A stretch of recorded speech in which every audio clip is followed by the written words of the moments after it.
Okay, so last time we have started with COA.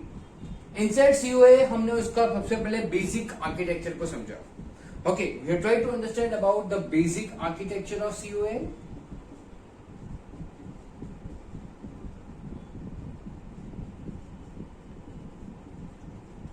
Okay, that's the first and the foremost thing which we have understood.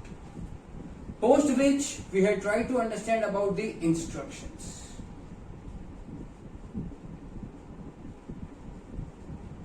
So instruction is anything which we are representing in a particular assembly based programming language. Okay, फिर हमने instruction समझे कि भाई instruction में specifically क्या क्या parts होते हैं. तो भैया 3 पार्ट्स होते हैं इंस्ट्रक्शंस के अंदर, which is basically the addressing mode, opcode and lastly operands. Okay, तो हमने ये पर्टिकुलर चीजें देखी थी last time. We are understood in detail about the different types of the operand. वो होता है 0 एड्रेस, 1 एड्रेस, 2 एड्रेस, 3 एड्रेस. ये डिफरेंट टाइप्स के अलग ऑपरेंड्स होते थे. दूसरा हमने समझा related to the different types of the opcode. Okay, opcode मतलब जो पर्टिकुलर इंस्ट्रक्शन हम लोग करने जा रहे हैं, what is the work which is being doing. Okay, वो था data transfer based opcode, data manipulation and the last one is the program control. ठीक है, सो ये पर्टिकुलर स्ट्रक्चर अब तक हम लोगों ने समझा है. ओके, नाउ एक इंस्ट्रक्शन के अंदर, जैसे मैंने आपको लास्ट टाइम बताया था कि एक पर्टिकुलर इंस्ट्रक्शन के अंदर 3 पार्ट्स होते हैं.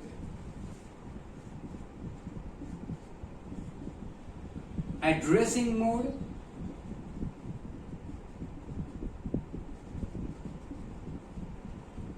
opcode and the last one is operand.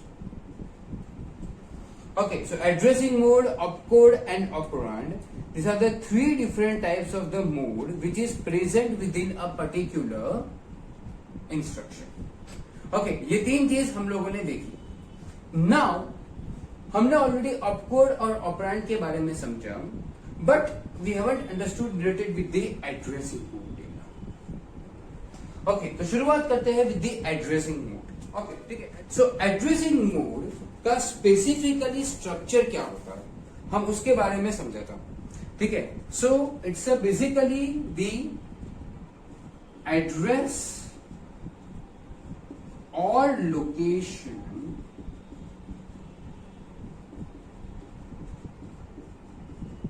Through which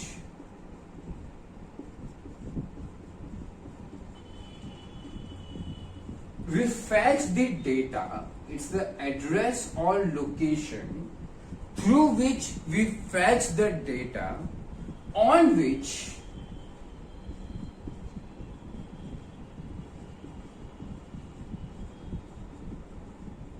operation is to be performed.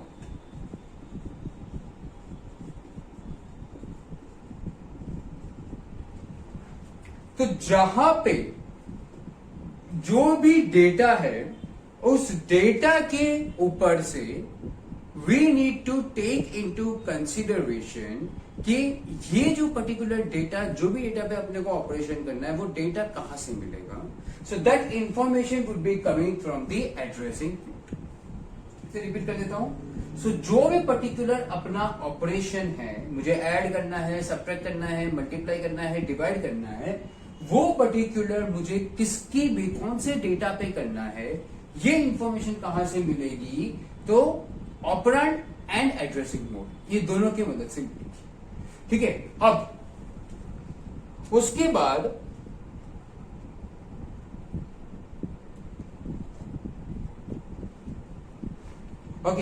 उसके बाद लेट्स ट्राई टू अंडरस्टैंड कि भैया अगर आप बोलते हैं कि ऑपरेंड के थ्रू अपने को वो इंफॉर्मेशन मिल जाएगी.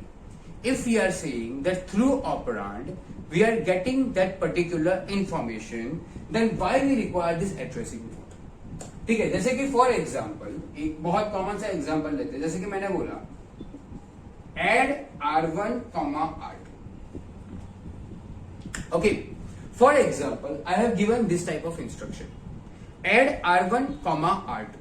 अब बहुत ही सिंपल सी भाषा में यहाँ पे समझ में आ जाएगा कि भैया R1 का जो डेटा है और R2 का जो डेटा है, दैट डेटा को अपने को ऐड करना है। ठीक है, तो एवरीबडी वुड बी थिंकिंग कि भैया ये R1 है मैंने दे दिया, ये R2 मैंने दे दिया, तो उसका जो पर्टिकुलर डेटा है वो डेटा मैं डायरेक्टली लेके आ जाऊंगा। ठीक है, सो मुझे एड्रेसिंग मोड की जरूरत क्या है, तो ये डेटा का पूरा के पूरा काम किस तरह से रहेगा, यहां से डेटा मुझे मिल गया। ओके, सो ये कंसेप्ट बहुत सही है, लेकिन देयर इज अ प्रॉब्लम क्या है कि हर बार ऐसा जरूरी नहीं है कि जो R1 का डेटा है वही एक्चुअल डेटा है जिसके ऊपर अपने को ऑपरेशन करना है। ठीक है, या तो जो R2 का डेटा है वही एक्चुअल डेटा है जिसपे ऑपरेशन करना है, इट्स नॉट मैंडेटरी। ठीक है, तो रूल समझ लो, वन वेरी सिंपल रूल, आप कोई भी पर्टिकुलर इंस्ट्रक्शन लेते हो, ठीक है, हम बाय डिफॉल्ट ये समझ लेते हैं कि एड R1 R2 क्या मतलब R1 का जो डेटा है वो डेटा हम यूज करेंगे, ओके, एंड R2 का जो डेटा है वो डेटा यूज करेंगे। ठीक है, जैसे कि फॉर एग्जांपल अगर मैं बोलता हूं कि R1 में वैल्यू है 100, R2 में वैल्यू है 200, तो मैं 100 प्लस 200 करके 300 R1 में स्टोर करूंगा। ठीक है, this is the normal understanding which we do. ठीक है, बट ऐसा एक्चुअल काम में नहीं होता, क्योंकि ऐसा जरूरी नहीं है कि जो भी R1 का डेटा है वो हम डायरेक्टली यूज करें।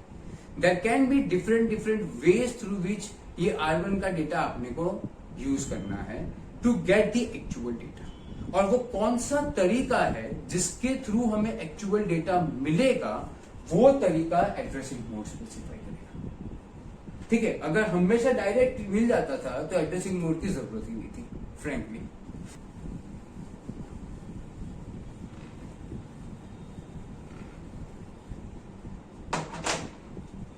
ओके, साथ में ये चीज भी लिख दो, it is not always the case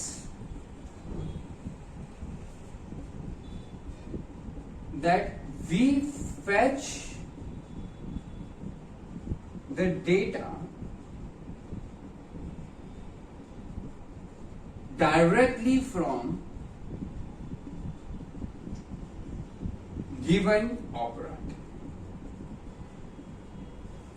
Okay, it is not always the case that we fetch the data directly from the operand.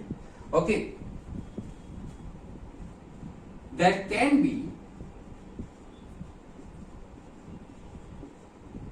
multiple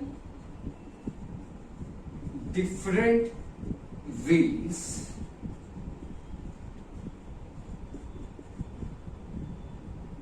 to fetch the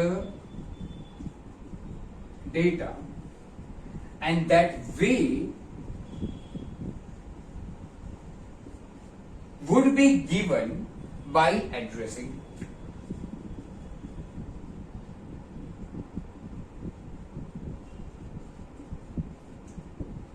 okay, सब लोग ये चीज लिख देना, क्योंकि इसमें बहुत लोग की कंफ्यूजन होता है। आप आज नहीं तो कल अगर भूल जाओगे, ऐसा कभी सिनारियो होता है, then it is a problem, it might create a particular problem. तो सब लोग ये चीज ध्यान मुझ के लिख देना। ठीक है, पता है फिर भी लिख देना, क्योंकि बहुत लोग भूल भी जाते हैं। ऐसा बहुत बार केसेस भी देखे हैं कि लोग भूल जाते हैं कि क्या क्या रीजन है इसका।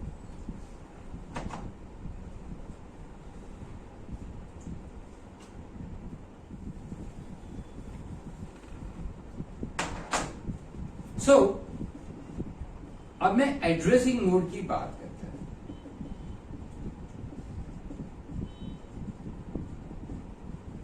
इस स्टेज पर सबको ये कितना क्लियर होना चाहिए कि एड्रेसिंग मोड की जरूरत थी। ठीक है, अब वो कैसे होता है हम उसके बारे में समझने की कोशिश करते हैं। Okay, so we are having two types of addressing modes. Okay, one is one variable,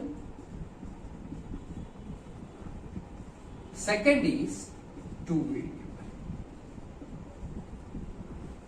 okay, इसको वन वेरिएबल को वन ऑपरेंड भी ले सकते हैं, टू वेरिएबल को टू ऑपरेंड्स भी लिख सकते हैं। Variable can also be declared as a particular operand. The same thing can be done in the operand mode also. Okay अगर मैं बोलता हूं with respect to the one variable, तो वन वेरिएबल के अंदर you will have different addressing mode like direct, indirect,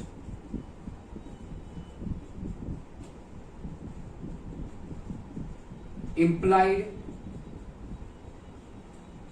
ये साथ ही लिखे रहना, immediate,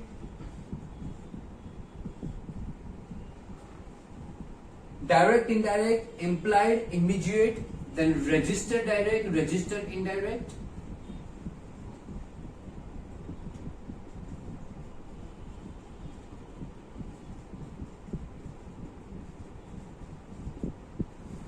Okay, and we have one more which is auto increment.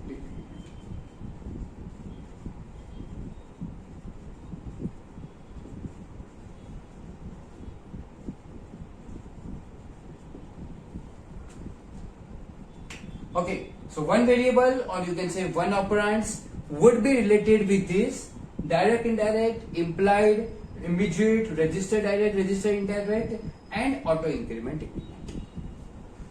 Coming to the second one which is two variable or you can say the two operands. इसके अंदर we would be having three most common one which is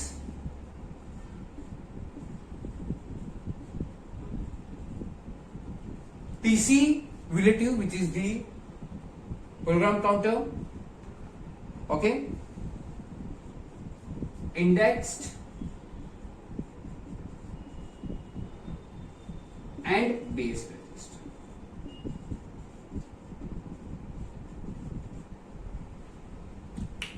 Okay, so one variable or one operand will be having direct, indirect, implied, immediate, register direct, indirect, auto increment, decrement. PC relative, index and base registers. Okay, these all are the part related to this all the different types of addressing mode. Okay, let's start with the first addressing mode. Immediate से हम लोग start करते हैं.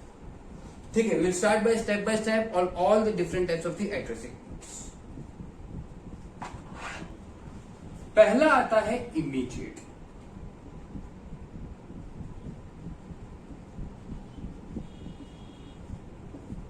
Immediate बहुत ही simple है. It's a very simplest most addressing mode. Here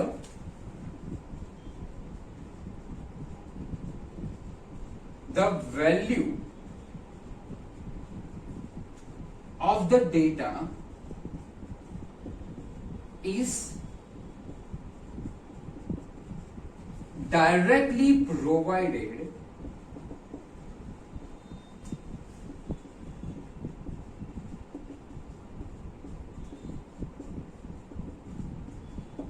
in the instruction. So instruction में directly आपको उसकी वैल्यू प्रोवाइड कर दी गई. ठीक है, वैल्यू प्रोवाइड कर दी गई का मतलब क्या होता है बेसिकली कि for example I am using something like this add R1,1. Okay, अब ये जो वन वैल्यू है ये मैंने क्या दे दिया, इमीडिएट दे दिया. मतलब आपको ये पर्टिकुलर डेटा कहीं से भी फैच नहीं करना है. ये डायरेक्टली आपको जो डेटा दिया गया है ये उसी पर्टिकुलर डेटा को यूज करना है. Okay, so this is specified that immediate. IM का मतलब होता है इमीडिएट. तो पूरी एड्रेस इंस्ट्रक्शन ऐसे बनेगी.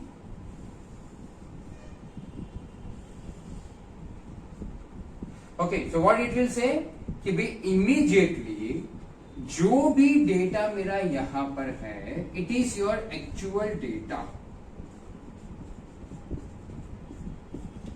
ये कोई भी स्टोरेज नहीं है, ये कुछ भी नहीं है. ठीक है, ये आपका डायरेक्ट टू डायरेक्ट डेटा है which is being directly given here. Okay, so this is how you represent the actual instruction. One दे दिया मतलब डायरेक्ट डेटा है ये. सो आपको उसके ऊपर कुछ भी और नहीं फैच करना है. This is your data. तो जो भी R1 होगा उसके ऊपर आप 1 फैच कर देते हो. ओके, तो ये बेसिकली इम्प्लिसिटी हो गया. कभी भी आपको ये 1 देते हैं तो by default you take into consideration कि 1 इज अ वैल्यू। ओके, तो ये एक्चुअल में भी वही सीन है, वो इमीडिएट प्रोवाइड करेगा। ठीक है, दूसरा तरीके से देखते हैं कि भाई क्या क्या, जैसे हम आगे आगे बढ़ते जाएंगे हम बताते जाएंगे कि भाई किस तरीके से इसको चेंज भी किया जा सकता है, किस तरीके से ऐसा भी हो सकता है कि ये 1 एक्चुअल में वैल्यू ना हो। ठीक है, but this is the default, this is by default addressing mode.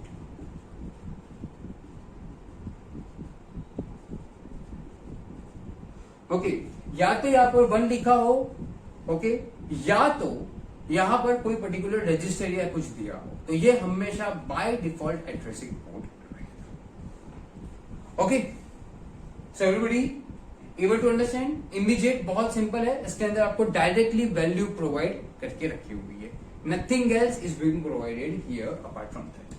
अब saying that the address of the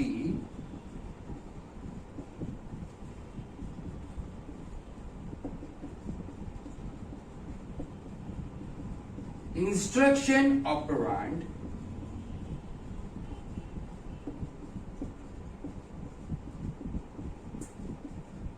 is provided within the instruction। ठीक है, मतलब the address of the instruction operand is provided with in the instruction. Okay, मतलब ये instruction के अंदर implicitly defined है। इसकी दूसरी भाषा में ये भी बोल सकते हैं, इट इज इम्प्लिसिटली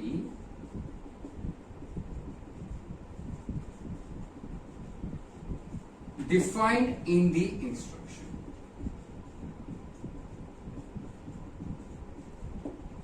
ठीक है, जैसे कि for example I am saying one very common example, push A. ठीक है, हमने ऐसा एग्जांपल देखा था, पुश ए, मतलब मैं पुश कहां पर करूंगा? ठीक है, किधर करूंगा? तो stack is basically implicitly provided within that particular program, और उसी पर्टिकुलर स्टैक में आपको करना है। ठीक है, सो ये अगर कोई और स्टैक होता तो वो कौन सा स्टैक होता उसको स्पेसिफाई करना पड़ेगा। अगर मैंने उसको बोल दिया इम्प्लाइड, मतलब basically this is the same stack which is present in that particular program, मुझे उसी के अंदर पुश करना है। ओके, सेकंड, अगर मैंने आपको लिख दिया इम्प्लाइड एड बी, ओके, तो मैं किसके अंदर बी ऐड करूंगा? ओके, जो भी बी का डेटा है वो मैं किसके अंदर स्टोर करूंगा? ठीक है, so I would have an implied accumulator on which I would be able to fetch the data. ठीक है, तो मेरे पास क्या होगा? एक इम्प्लाइड एक्यूमुलेटर होगा जहां से मैं वो डेटा को लेकर इसके अंदर में स्टोर करूंगा। ठीक है, सो इन शॉर्ट कहने का मतलब ये हो गया कि here you would not have to be given the directly the value, जैसे कि आपको इमीडिएट के अंदर दी गई थी, बट यहां पर आपको ये बताया जाएगा कि भैया आपको ये जो पर्टिकुलर डेटा मैं दे रहा हूं, ठीक है, वो डेटा कहां पर स्टोर करना है या कहां से रिट्राइव करना है, वो सब कुछ आपके अंदर इम्प्लिसिट पड़ा हुआ है। ठीक है, दूसरा एक एग्जांपल लेते हैं, इम्प्लाइड एड। तो जो भी आपका स्टैक में डेटा होगा उसी स्टैक का डेटा को आपको यूज करना है। ठीक है, यहां पर कुछ और भी पॉसिबिलिटीज हो सकती है कि मैं खाली ऐड बोल दूं तो किसी और के प्रोग्राम का स्टैक भी होगा, तो मुझे वो भी स्पेसिफाई करना पड़ेगा यहाँ पर। ठीक है, उसके लिए we will go for some another type of this instructions addressing mode, but ये समझ लो कि किस तरीके से इम्प्लाइड काम करता है। ठीक है, थोड़ा सा पिक्चर क्लियर हो रहा है? इमीडिएट में आपको डायरेक्टली देके रखा है वैल्यू, ठीक है, तो वी विल बी हैविंग उसी वैल्यू को अगर मुझे फॉलो करना है तो इमीडिएट। इम्प्लाइड में मुझे डायरेक्टली वैल्यू नहीं देके रखी, मतलब वैल्यू कहां से फेच करनी है, तो भैया आपके प्रोग्राम के अंदर ही based on the instruction accumulator या स्टैक पड़ा हुआ है, उसको यूज करना है, ठीक है। So in this type of instruction we can use implied. जहां पर भी आपकी जो भी पर्टिकुलर वैल्यू नहीं देके रखी है, जो भी प्रोग्राम के अंदर नहीं है या वैल्यू देके नहीं रखी डायरेक्टली, वहां इन दोनों में से कोई भी यूज नहीं कर सकते, इमीडिएट या इम्प्लाइड में से। ओके, सी ए, अगर मैं इंक्रीमेंट ए बोलूंगा तो बाय डिफॉल्ट ये है कि भैया उसके अंदर मुझे एक ही से इंक्रीमेंट करना है। Okay, I need to do the increment by 1। भले मैं यहाँ पे प्रोवाइड नहीं करता हूं कि मुझे कितने थ्रू करना है, I am not providing it. तो बाय डिफॉल्ट अगर मैं इम्प्लाइड बोल दिया तो by default it will take into consideration 1, ठीक है। So that's also a possibility. Okay, और मैंने अगर यहाँ पे इमीडिएट बोल दिया तो मुझे a,1 लिखना पड़ेगा। Okay, that's a difference. Okay, so यही सेम काम मैं इमीडिएट में भी कर सकता हूं। मैं बोल दू इमीडिएट INC, या 1 की जगह मैं 10 चाहूं तो 10 भी लिख सकता हूं, not to worry. Okay, so this is how the addressing mode based instruction would be defined. Okay, तो सिंपल लॉजिक है वो, जो इंक्रीमेंट ए किया तो बाय डिफॉल्ट इम्प्लिसिटली वो 1 से इंक्रीमेंट करता है। ये मुझे कौन बताएगा? ए अगर मैंने इंक्रीमेंट किया तो किसके थ्रू मुझे इंक्रीमेंट करना है? Bye implicit. ओके, और दूसरा अगर मुझे इमीडिएट करना है तो मतलब मैं यहाँ पे जो भी वैल्यू प्रोवाइड करूंगा, इमीडिएट क्या होता है? जो वैल्यू प्रोवाइड करता है वो, ठीक है। जो value which is being provided उस वैल्यू से उसका इंक्रीमेंट, ठीक है। So this is the difference. So increment value से होगा या तो फिर बाय डिफॉल्ट जो इम्प्लिसिट हम लोग एक कर रहे हैं उससे होगा। That's what the thing we need to take into consideration.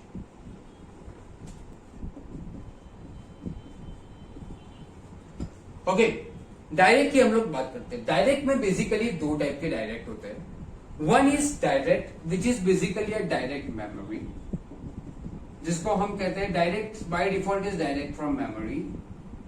दूसरा है which is register direct.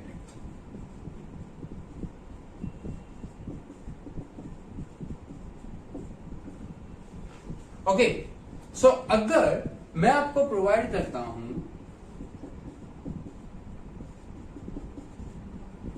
Add A,B, ठीक है, ये क्या मतलब हुआ कि जो भी B रजिस्टर है या जो भी A रजिस्टर है उस रजिस्टर पे मैं डायरेक्टली जो भी वैल्यू है वो वैल्यू में फेच करूंगा, ठीक है। ध्यान से समझने की कोशिश करो। यहां पर आता है डायरेक्ट, मतलब A जो रजिस्टर है उसकी जो वैल्यू है, the value of A register और the value of B register we are taking into consideration directly. Okay, मतलब उसके अंदर जो भी वैल्यू है हम उस वैल्यू को उठा लेंगे सीधा। सिमिलरली आप मेमोरी की बात करें, एक होता है direct memory.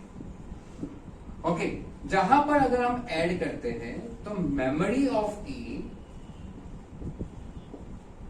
And memory of B, मतलब जो भी पर्टिकुलर ए मेरा रजिस्टर है या कुछ भी है उसका लेकर, उसकी वैल्यू को लेकर जो भी मेमोरी लोकेशन पे मैं जाऊंगा, ठीक है, और उस मेमोरी लोकेशन पे जो वैल्यू है वो वैल्यू मेरी यहां से मैं ऐड करूं, ठीक है। सो सिंपल लॉजिक समझ लो कि जो भी ए है, मान लो ए की वैल्यू 100 है, ठीक है, तो मेमोरी लोकेशन में, it's not a resistor, memory मतलब कैश मेमोरी हो गया, मेन मेमोरी हो गया, सेकेंडरी मेमोरी हो गया, it can be any memory. Okay, वो उसके बारे में अभी हम डिस्कस नहीं करेंगे, ठीक है। अभी के लिए समझ लो कैन बी एनी मेमोरी, कोई भी मेमोरी में जाकर 100 लोकेशन जो है, ओके, उसका जो पर्टिकुलर डेटा है वो डेटा में यूज करो, ठीक है। तो ध्यान से डिफरेंस समझ लो दोनों का। इसमें हम उसकी वैल्यू सीधी 100 यूज करेंगे। मान लो ये 100 के ऊपर, just for the sake of understanding, value 1000 है, ओके, ये मैंने अपने हिसाब से लिया है, पूछना मत कैसे लिया, अपने हिसाब से ले लिया, आप कुछ भी और वैल्यू भी ले सकते हैं।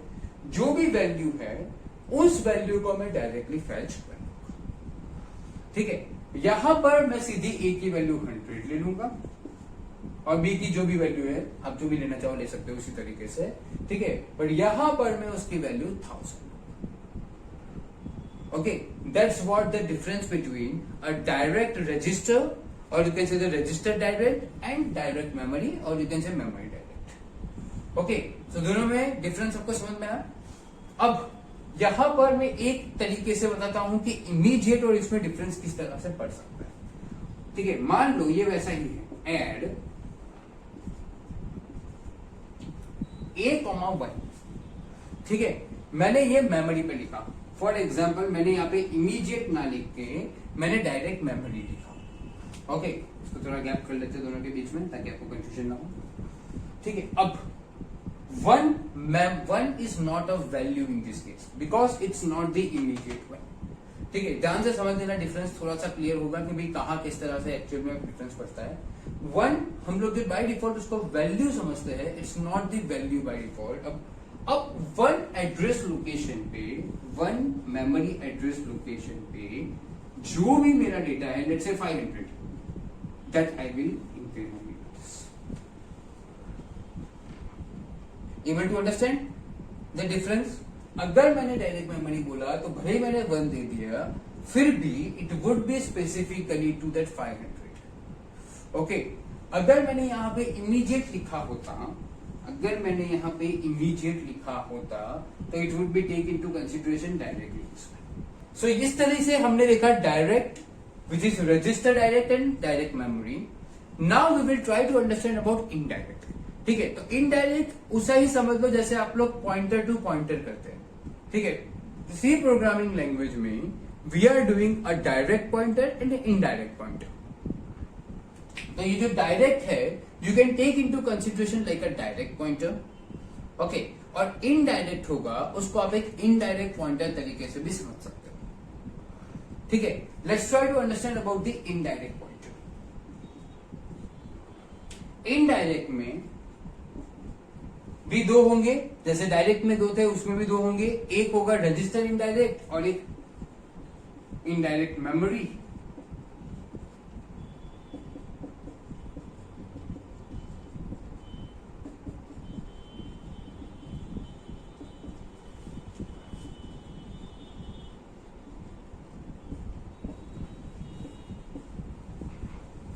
ओके, अगर मैं रजिस्टर इनडायरेक्ट बोलता हूं, ठीक है, then again the same concept, add A, B।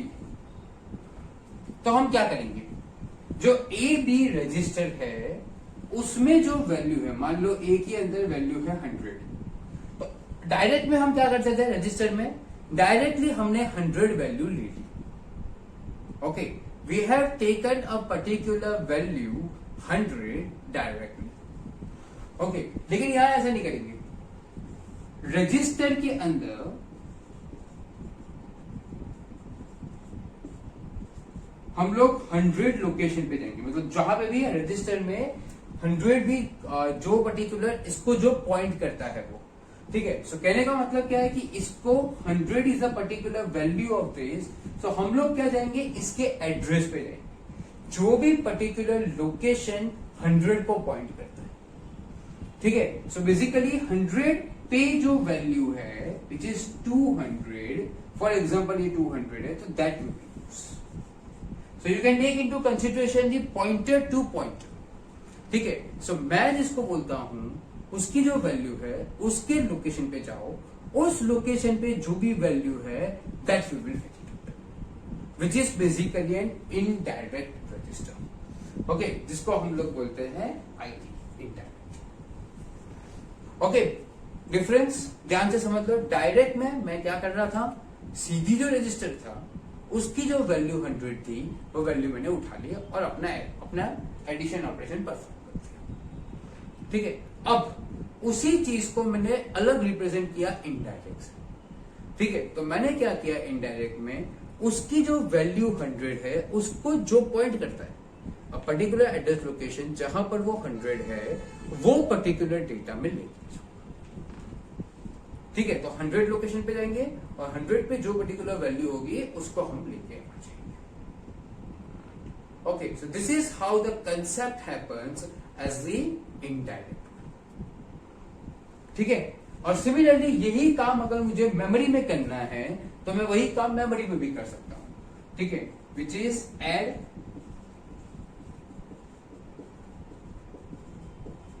memory of A, memory of B, you can take into consideration like this. Okay, और यहां पर I can take into consideration indirect memory. ठीक है, यहां पर मेरा पर्टिकुलर रहेगा indirect memory. सो मेरा होगा ये IDM भी कुछ लोग फॉलो करते हैं, कुछ लोग IMD भी फॉलो करते हैं, डिफरेंट डिफरेंट स्ट्रेटेजी। लेकिन whatever is doing there it's not a matter. अगर आपको क्वेश्चन में कभी आया तो आपको बता दिया जाएगा कि ये कौन सा एड्रेसिंग मोड है, नॉट टू। ठीक है, अब अगर ये एड्रेसिंग मोड हम लोग फॉलो करेंगे तो क्या होगा, एक ही जो वैल्यू है मान लो 100, हम लोग उसकी मेमोरी में गए,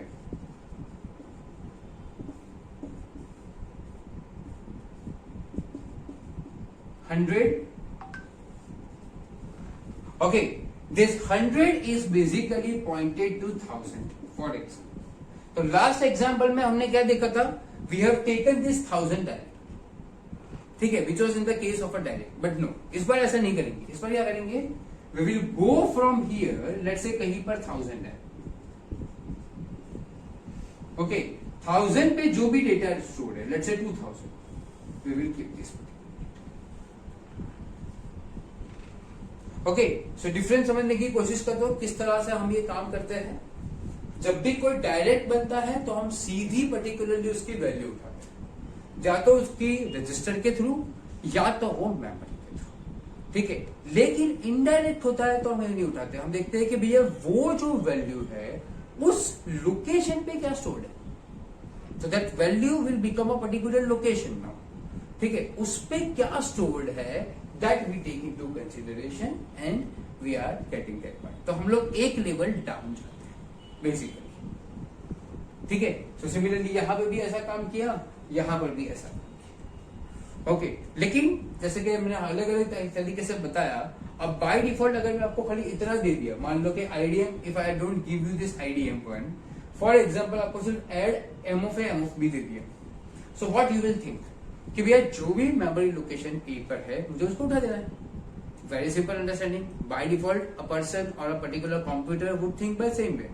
okay, but based on this we will identify कि भैया हमें उसका पॉइंटर उठाना है, हमें उसका डबल पॉइंटर उठाना है। तो कभी कभी आप प्रोग्रामिंग लैंग्वेज में डबल पॉइंटर करते हो, then they need to provide this type of this things, otherwise वो पॉइंटर उठा के आपको वैल्यू दे देगा। Okay, so this is a required part which is to be there inside a particular assembly based programming language. Okay.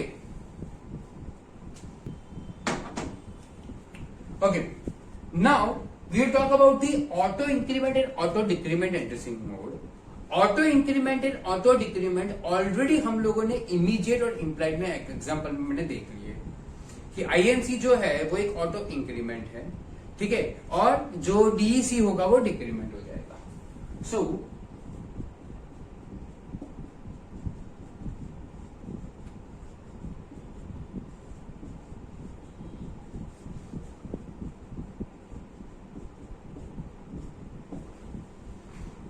Okay, इसको एक अलग से context क्यों दिया गया है, ये basically it's a part of the implied addressing mode of implied ही का पार्ट है, क्योंकि इम्प्लाइड के अंदर हमें बाय डिफॉल्ट 1 मिल दिया जाता है।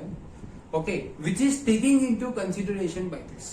लेकिन if we want to change that particular value, okay, so यहां पर देयर इज अ पॉसिबिलिटी कि अगर मैं इसको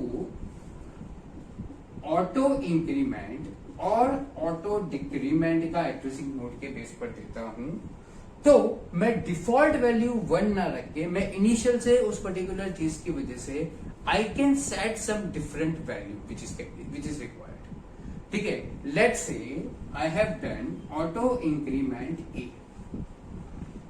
okay, so I have set a particular value, I can set some value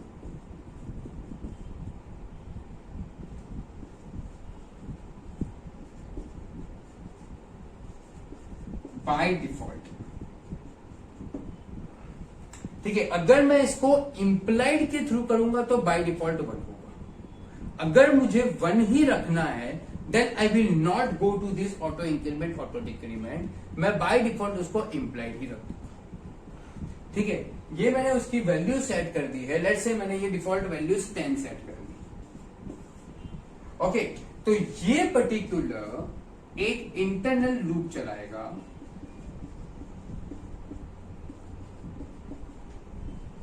okay, in which it will implicitly call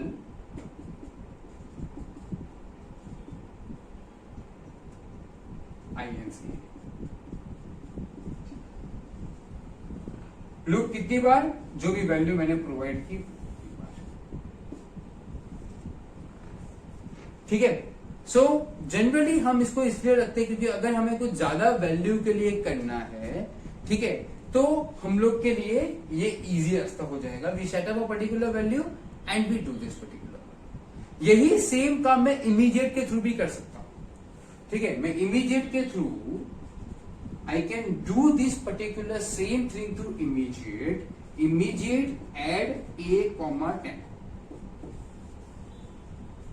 ठीक है, immediate क्या है, basically I am having a particular value, a standard value, the same thing can be done by this way also, लेकिन यहां पर add operation will be doing the bitwise addition। okay, तो it will take some more time, और ये particular to address instruction है तो it will store some extra memory also for doing this part। तो जब भी मेरे पास कोई मल्टीपल ऐसे है कि मुझे कोई फिक्स वैल्यू से एडिशन ऐसा कुछ करना है, कोई लूप में अगर आप एडिशन करते जा रहे हो +2 वाला लूप लगाया, +4 वाला लूप लगाया, ठीक है, और वो लंबा लूप अगर चल रहा है, okay, at that point of time what we will take into consideration, we will take into consideration about this. So it will have a less storage, okay, and internally it will do the same thing. Okay, so it's basically AI 8 है, AI 8, sorry लिखना रह गया वो, sorry AI 8 not 10 also, 10 is always by default। तो ये AI ये तो लिखा है ना, उसी तरीके से ये ऑटोमेटिक कर देगा। Okay, so it's a AI 8 not AI 8। So on the requirement of the program we can set a particular value। ठीक है, सो ये वैल्यू हमने सेट करके रखी है जिस वैल्यू पे करना है, और this value can also B reset. मतलब उसको अभी मान लो कि आपको 10 बार कंटिन्यूअस 10 से एडिशन करना है, तो 10 बार का लूप है। उसके बाद एक नेक्स्ट लूप आता है जिसमें कंटिन्यूअस 5 बार आप कर रहे हो, ठीक है, जिसमें 5 से एडिशन कर रहे हो।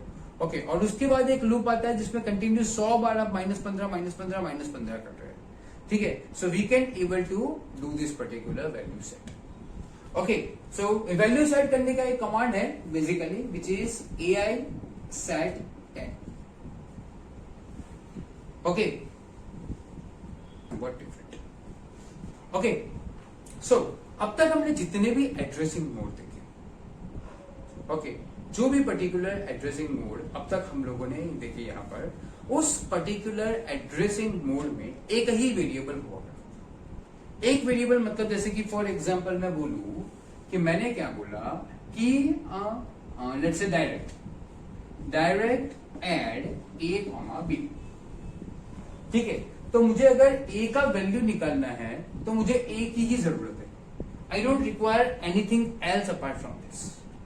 ओके, अगर मुझे B का वैल्यू निकालना है, मतलब B का जो एक्चुअल डेटा निकालना है, तो मुझे सिर्फ B की जरूरत है। I don't require anything else. Okay, तो ये 2 वेरिएबल को 2 ऑपरेंड्स के बीच में कंफ्यूज मत हो जाना। जैसे हमने 2 एड्रेस इंस्ट्रक्शन देखा था, both are the different case. Okay, ये सेम काम आपका सिंगल में भी हो सकता है। ये सिंगल एड्रेस इंस्ट्रक्शन में भी we are only taking 1 variable. Okay, तो ये पर्टिकुलर ऐड है, एक के मुझे एड्रेस निकालने के लिए एक ही जरूरत है, मुझे और किसी की जरूरत नहीं। ठीक है, so this is the direct या इनडायरेक्ट इस तरह से हमने लिया। नाउ फॉर एग्जांपल हमने लेते हैं direct memory addressing. Okay, let's से समझने की कोशिश करो कि इसमें प्रॉब्लम क्या आ सकता है। बहुत सिंपल सा प्रॉब्लम है, इसको समझने की कोशिश करते हैं। फॉर एग्जाम्पल हमने लिया डायरेक्ट एड ए। ओके, ए की वैल्यू है वही लगते हैं 100। ओके, ए की वैल्यू हमने क्या रखी 100। अब डायरेक्ट मेमोरी है तो वो मेमोरी लोकेशन 100 पे जाएगा। जो भी डेटा होगा लेट्स से 1000, हम वही एग्जांपल दोहरा रहे हैं, आपको कुछ और वेरिएबल चाहिए होगा, नाम चाहिए होगा तो कर देना, कोई दिक्कत नहीं है। ये यहां पर आ जाएगा जिसके ऊपर हम लोग एडिशन ऑपरेशन परफॉर्म करेंगे। ठीक है, ये केस वही है जैसा अब तक हम लोगों ने समझा है। ठीक है, नाउ ट्राई टू अंडरस्टैंड कि ये मेरा एक प्रोग्राम P1 है जिसकी लोकेशन 0 से लेकर लेट्स से 0 से लेकर 200 पे स्टोर है। ओके, अब मुझे पता है कि ये जो पर्टिकुलर मैं ये ऑपरेशन जो कर रहा हूं, ठीक है, ये ऑपरेशन बेसिकली इस प्रोग्राम का है, क्योंकि कोई भी पर्टिकुलर मैं इंस्ट्रक्शन करूंगा तो कोई ना कोई प्रोग्राम के ऊपर ही करूंगा। ठीक है, या कोई ना कोई प्रोग्राम होगा या कोई इंस्ट्रक्शन उसमें से ही आएगी, कोड तो किसी प्रोग्राम के अंदर ही होगा, फ्रेंकली बोला जाए तो। ठीक है, सो बेसिकली ये इसके अंदर है। What if, try to understand, what if मैं यहां से the operating system changes the location of this program. ठीक है, इस प्रोग्राम की P1 की लोकेशन फॉर एग्जाम्पल उसने कर दी 300 to 500। Okay, relocation can happen because of multiple reasons, जगह कम हो गई। ओके, सम हाई प्रायोरिटी जिसको ये जगह हाई प्रायोरिटी में देनी पड़ेगी। Okay, there can be certain types of the what you can say improvement inside the memory areas. Okay, a lot of reason can be there because of which one program is shifting from one place to another place. Okay, so what the thing is, अब ये मान लो कि इस location 0 to 200 पे एक दूसरा programme है P2.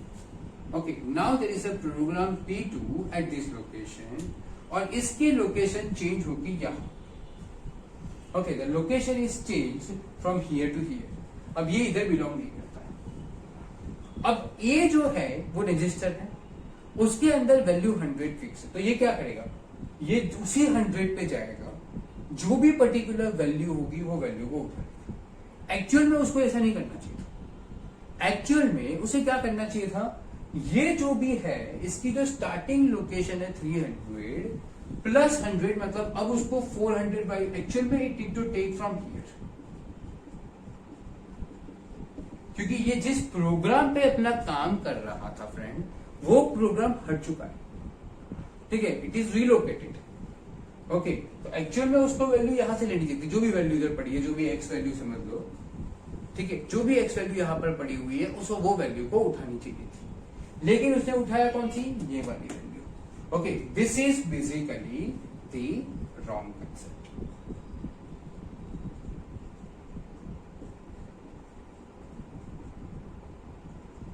ओके, सो एक्चुअली ये उठानी चाहिए थी बट उठाई है। ओके, सो ये जो है वैल्यू जो उठाई है 100, it's a wrong concept. Okay, so अगर मैं किसी भी पर्टिकुलर प्रोग्राम के ऊपर कोई डिपेंडेंसी या कोई एक्स्ट्रा वेरिएबल नहीं रखूंगा, then I would have this type of problem. Okay, एक और प्रॉब्लम के बारे में समझते हैं। ये सबको समझ में आया problem? Everybody able to understand?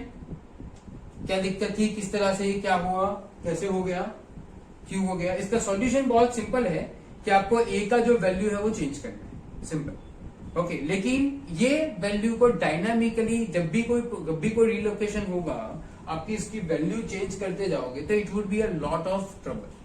ठीक है, अगर आप ए की वैल्यू, वी चेंज ए की value all the time as per the change of relocation, क्योंकि सिस्टम तो कभी भी रिलोकेशन कर सकता है, सिस्टम का कोई भरोसा नहीं, उसको कभी भी कोई भी टाइप की रिक्वायरमेंट आ सकती है, बहुत सारे लिस्ट है, उसमें कभी भी वो रिलोकेशन कर सकता है। Okay, so every time if you are doing this particular part, it would be very tedious approach. ठीक है, सो manual relocation, manual change all the time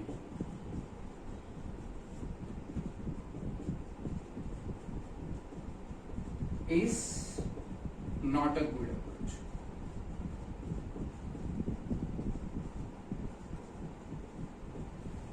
okay, if we can do this all the time तो कोई problem नहीं। इसको मैंने हर बार, अगर मान लो ये चेंज हो गया, मैंने 400 कर दिया, फिर चेंज हो गया, मान लो 600 कर दिया, फिर चेंज हो गया 1000 कर दिया, तो अगर मैं रेगुलरली अपडेट रखकर आधी रात को भी चेक करने के लिए रेडी है, ठीक है, then it's not a problem, but it is not always possible. Okay, so that's why this type of problem can occur if we are using this type of the one variable based addressing, जिसमें आप किसी भी और के ऊपर कोई dependency नहीं रखते।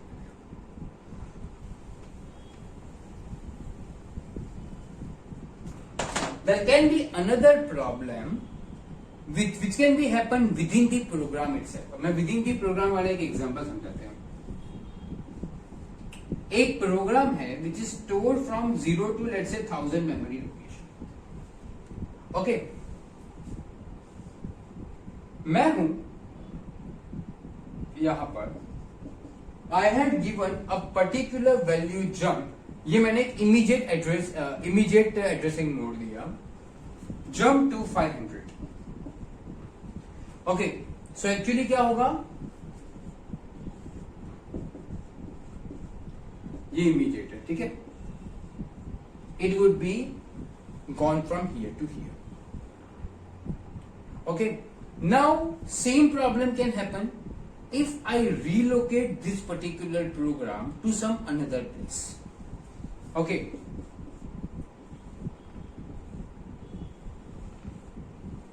if I relocate this program to some another place, let's say it's from 2000 to 3000. Okay, I am keeping the same code here, jump to 500. Okay, this is the immediate code, तो मैंने वही code यहां पर वापस रखा। Okay, सो होगा क्या, वो चला जाएगा यहां पर, ये इस पे अभी कोई और प्रोग्राम हो सकता है। ओके, बट एक्चुअल में उसको जाना क्या चाहिए था, यहां पर जाना चाहिए था एट 2500।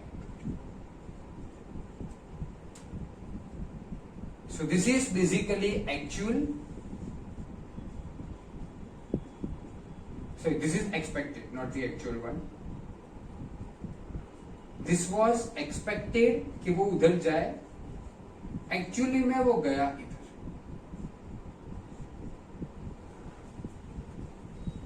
ठीक है, so this type of problem can also occur. ठीक है, ये तो अभी तक मैंने सिर्फ एक ही कंसेप्ट बोला है, रिलोकेशन। ओके, बाकी there can be a lot of other things. ठीक है, there can be different way of organization also. हो सकता है कि पूरा प्रोग्राम रिलोकेट ना हुआ हो, ठीक है, हो सकता है कि कुछ पोर्शन की जो ये स्ट्रक्चर है, जिस तरह से इस फाइल को या इस पर्टिकुलर प्रोग्राम को मैं स्टोर करता हूं, वो स्ट्रक्चर चेंज हो गया।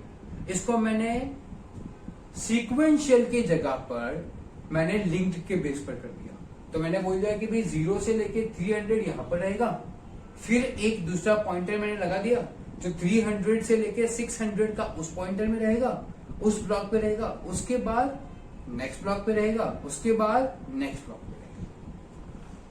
Okay, simple. सबसे पहला आएगा with in the 2 operands addressing mode is basically the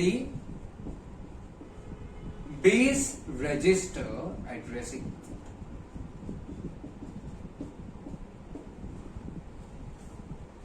okay, base register addressing mode का मतलब क्या है, अगर मैं कोई भी प्रोग्राम की बात करता हूं,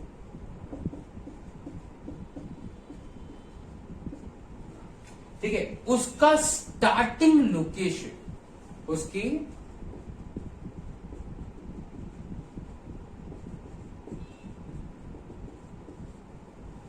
starting location will be there in the base register of that program.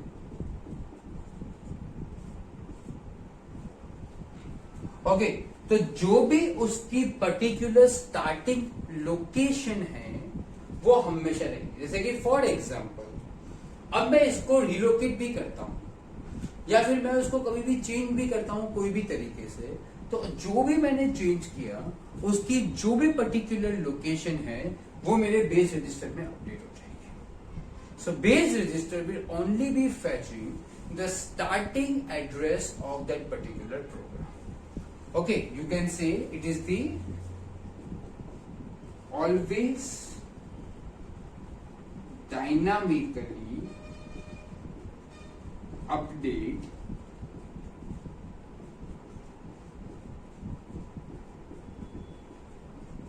the starting location of program। ठीक है, सो बेस रजिस्टर हमेशा अपनी स्टार्टिंग लोकेशन को करेगा। अब ध्यान से समझते हैं उसी चीज को जो हमने अभी देखा। ठीक है, यहां पर वी आर यूजिंग जंप 500, लेकिन अब मैं उसको इमीडिएट ना देकर मैं बेस रजिस्टर एड्रेसिंग बोल देता हूं। ठीक है, I am not giving the immediate here, I am giving them the base register addressing. Okay, so change क्या हो जाएगा, इट विल टेक जो भी इसका बेस रजिस्टर होगा, मान लो कि अभी वो 0 से लेके 1000 लोकेशन पे पड़ा है उस particular program. Okay, so base register की वैल्यू कितनी हो जाएगी, 0। सो ये 500 क्या आ जाएगा, BR प्लस 500।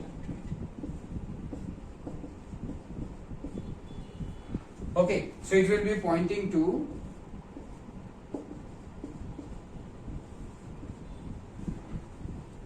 This location. अब समझ जाओगे कि अगर ये 2000 से 3000 के अंदर गया, ठीक है, if it is going from 2000 to 3000, let's say थोड़ा छोटा ही बना देता हूं, जगह कम है। Okay, if it is going from 2000 to 3000, okay, और ये सेम कोड मैंने लिखा फॉर दिस, तो क्या हो जाएगा, BR की वैल्यू हो जाएगी 2000 नाउ। ओके, और वही मैंने 500 लिखा। So how it will find the address location, तो उसकी एड्रेस लोकेशन बन जाएगी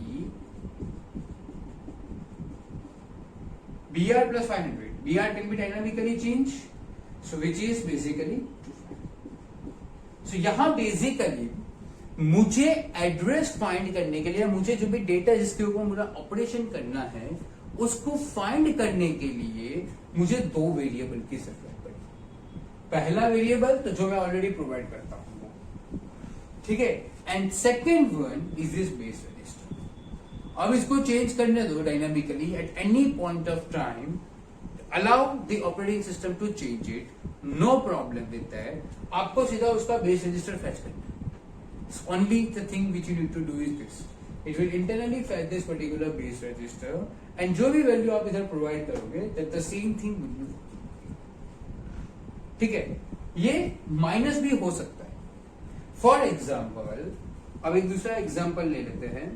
लेट्स से आप यहां पर हो विच इज एट 800 लोकेशन, यहां से मुझे 500 पे जाना है, तो मैं क्या करूंगा, BR जंप या ब्रांच आपको जो लगाना है वो, ठीक है, -300। सॉरी, इधर तो उसका क्या आ जाएगा, 500 ही आ जाएगा। ओके, सो हमेशा बेस रजिस्टर से उसकी जो भी वैल्यू होगी ये वैल्यू हमेशा कांस्टेंट रहेगी। -300 इसके रिलेटिव में जाएगा, अभी के लिए उसको भूल जाना। It would be having the same particular data of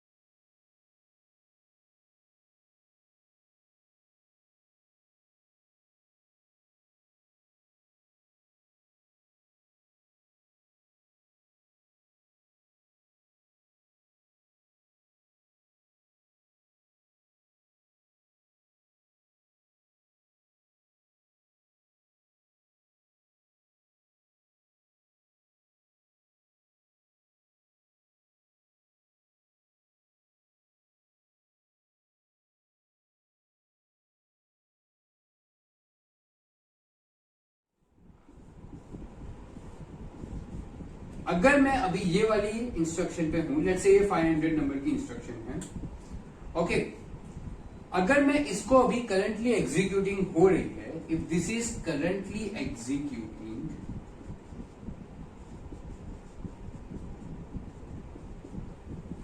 okay, तो इसके बाद कौन सी इंस्ट्रक्शन एग्जीक्यूट होगी, मुझे वो वैल्यू प्रोग्राम काउंटर से मिलेगी। ठीक है, सो फॉर एग्जाम्पल ये जो पर्टिकुलर इंस्ट्रक्शन है ये 2 बाइट की इंस्ट्रक्शन है। फॉर एग्जाम्पल हम लोग ये एग्जाम्पल लेते हैं, तो ये इंस्ट्रक्शन 500 से लेकर 501 तक जाएगी।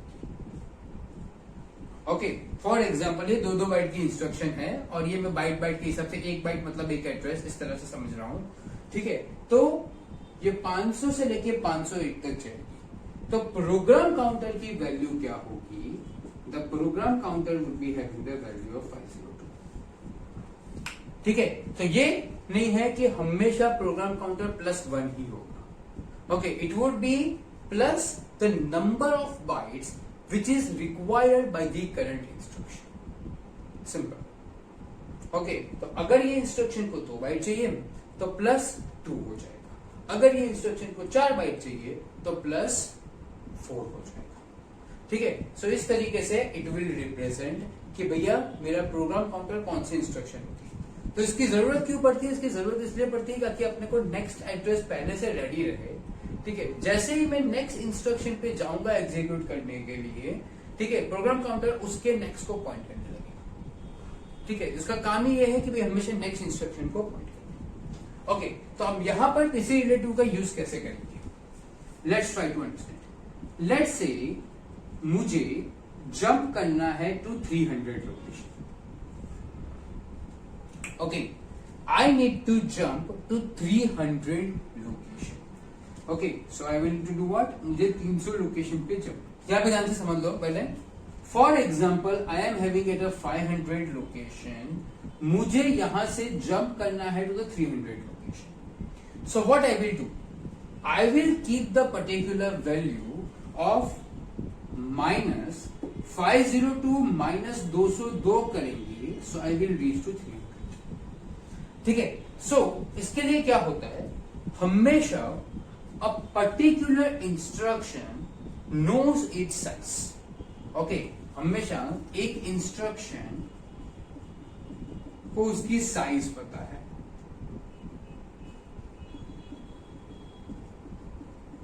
प्लस उसका स्टार्टिंग लोकेशन पता है।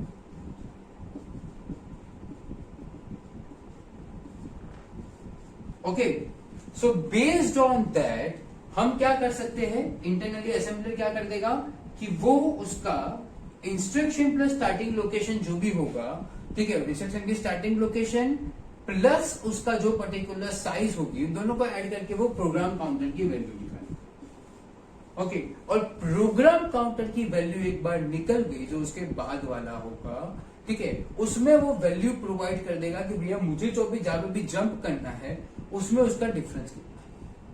ठीक है, सो फॉर एग्जाम्पल मुझे यहां से यहां पर जंप करना है, तो मैं क्या वैल्यू दे दूंगा? -202। ठीक है, मैं -202 वैल्यू दे दी, तो पीसी रिलेटिव, पीसी मतलब 502 के रिलेटिव में 300 की वैल्यू क्या है? सो मैं 502 -202 कर दूंगा तो मैं 300 पे पहुंच जाऊंगा। ठीक है, तो I will be doing the jump. Okay, so जैसे हमने लास्ट टाइम बेस रजिस्टर पे डिपेंडेंसी थी, ये मान लो ये वही है 0 से लेके 1000। ठीक है, जैसे हमारा लास्ट टाइम बेस रजिस्टर पे डिपेंडेंसी थी, now we are not having a dependency on the base register, we are having a dependency on this program. ठीक है, सो वो होगा क्या? मुझे अगर यहां पर PC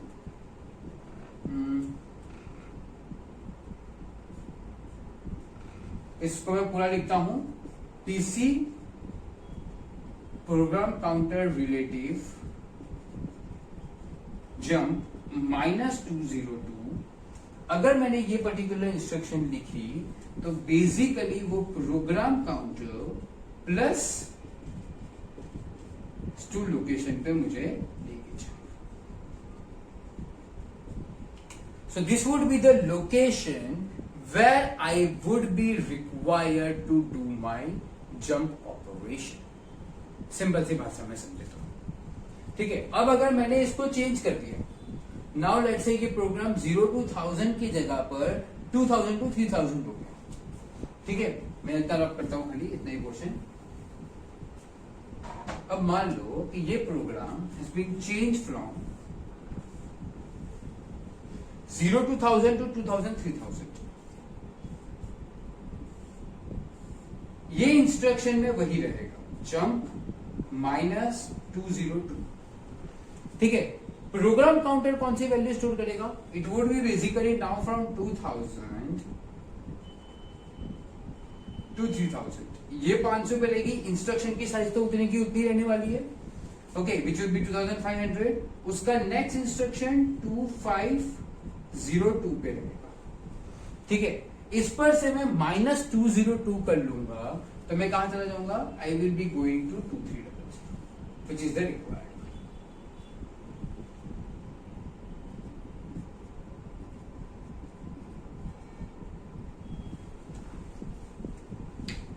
Okay, so now instead of having the dependency on the base register, we are doing the same way through program counter। हमने दो टेक्निक देखी, एक था PC relative and the second one is the base register। Can anybody let me know which one is better of both? Base register की अगर मैं बात करता हूं तो we need to fetch the base register value explicitly। ठीक है, although उसको फैच करने में कोई ज्यादा टाइम नहीं लग रहा है। Okay, simple. बेस रजिस्टर में पर्टिकुलरली बीआर की वैल्यू को फैच करने में कोई ज्यादा टाइम नहीं लगेगा, बट आपको उसको एक्सप्लिसिटली हर बार फैच करना पड़ेगा। ठीक है, so that is the first and the foremost disadvantage of it. जबकि whereas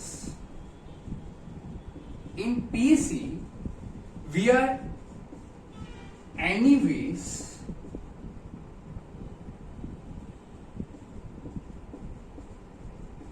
calculating the program counter and need to fetch it।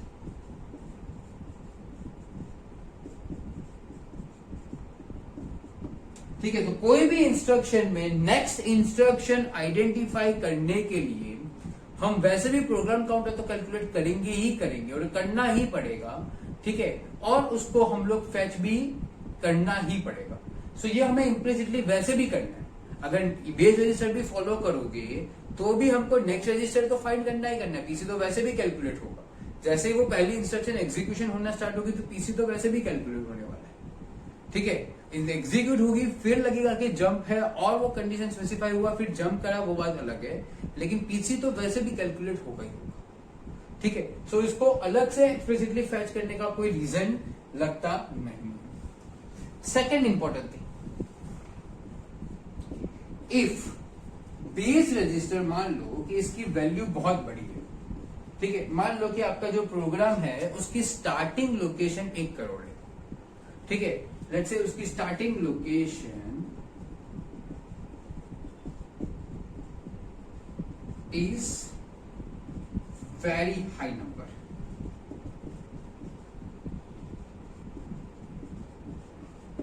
ठीक है, क्योंकि हमारे पास 32 जीबी का मेमोरी रहता है, तो 32 जीबी की अगर मेमोरी लेते हैं या 8 जीबी की भी मेमोरी लेते हैं तो 2:33 तो ऐसे ही नंबर तक पहुंच सकता है, 22 तक। ठीक है, सो 2:33 में 1 करोड़ तो आ ही जाएगा, आराम से आ जाएगा। ठीक है, ये उससे भी ज्यादा ऊपर हो सकता है। तो अगर आपका स्टार्टिंग लोकेशन बहुत बड़ा है तो the calculation would be very big, क्योंकि हम क्या करेंगे, जो भी अपनी वैल्यू होगा वो बेस रजिस्टर पे हम कैलकुलेशन करेंगे। Okay, so calculation would be big.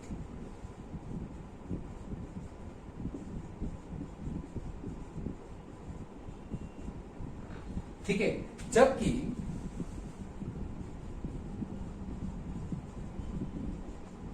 whereas in PC the calculation depends upon the program size. उसमें प्रोग्राम की साइज के ऊपर डिपेंड करता है कि आपका कैलकुलेशन कैसा है। अगर प्रोग्राम की साइज बहुत ज्यादा बड़ी है, बहुत बड़ा प्रोग्राम है, तो उसके अंदर ऐसा हो सकता है कि भाई बहुत बड़ा कैलकुलेशन करना पड़े, या अगर कोई छोटा प्रोग्राम है, मेजरली एमबीस में इन सब में है, तो कैलकुलेशन आपको इतना बड़ा करने की जरूरत नहीं होती। जो 90% ऑफ केस में प्रोग्राम इतना बड़ा नहीं होता है कि भाई there is can be a particular problem. Okay, so in PC the calculation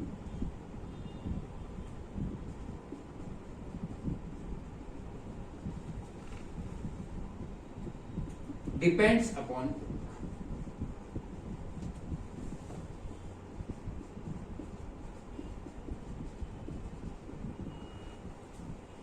okay, so based on this two we can say easily कि भैया PC relative is a good option as compared to this। ठीक है, so PC relative एक अच्छा option है which we can take into consider as compared to the base register। ठीक है, लेकिन बेस रजिस्टर को तब हम लोग मेजरली यूज करते हैं जब प्रोग्राम की जो रिलेटिव लोकेशन है वो बहुत ज्यादा छोटी है, मतलब वो 0, 100 इन सब लोकेशन पे पड़ा हुआ है। That's at that point of time we are majorly taking into consideration base register, और उसका कैलकुलेशन भी बड़ा नहीं रहता है। Okay, so depends upon the situation, but majorly we are using the PC relative okay in our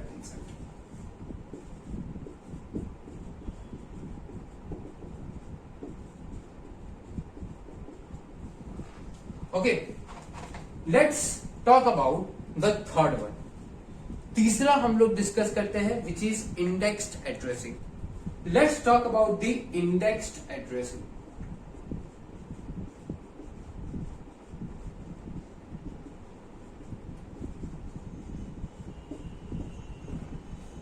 okay, index addressing mode, ये वाला addressing mode it's same as the base register addressing.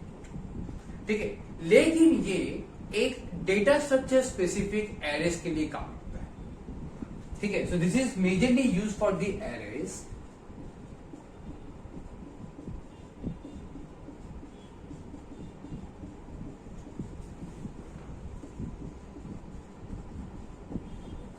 Okay, we are having a particular standard location which is the array indexed starting location। ओके, सो आप समझ लो कि basically आपके पास जब भी कोई एरे होगा,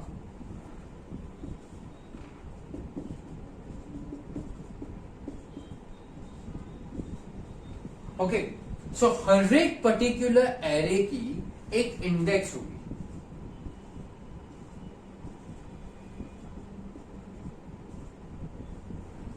ओके, सो हर एक पर्टिकुलर एरे की करस्पॉन्डिंग एक इंडेक्स होगी जो 0 से स्टार्ट होगी। That would be a starting location of array.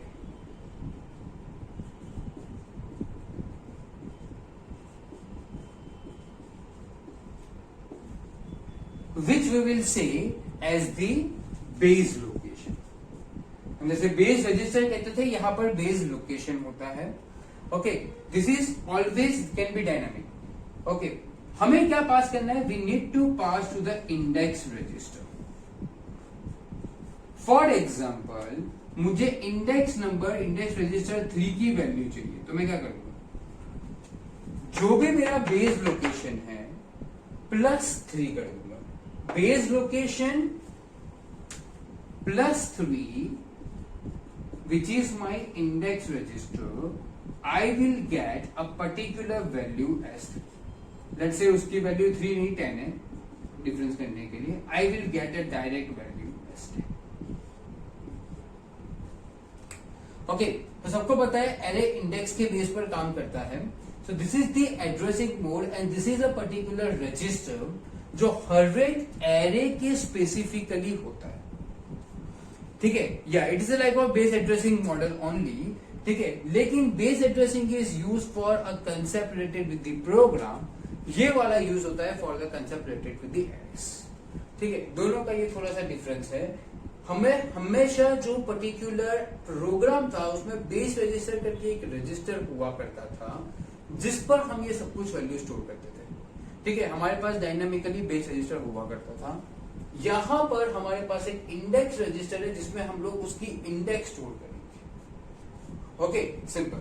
सो हम क्या करेंगे, बेस लोकेशन प्लस उसकी इंडेक्स कर देंगे। तो बेस लोकेशन लेट से ये वैल्यू है 100 की।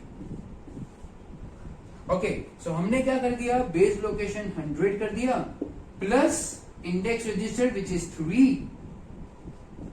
सो मुझे मिल गया 103 एंड 103 पे वैल्यू है basically 10। Okay, so this is the particular concept through which we can able to apply the index accuracy.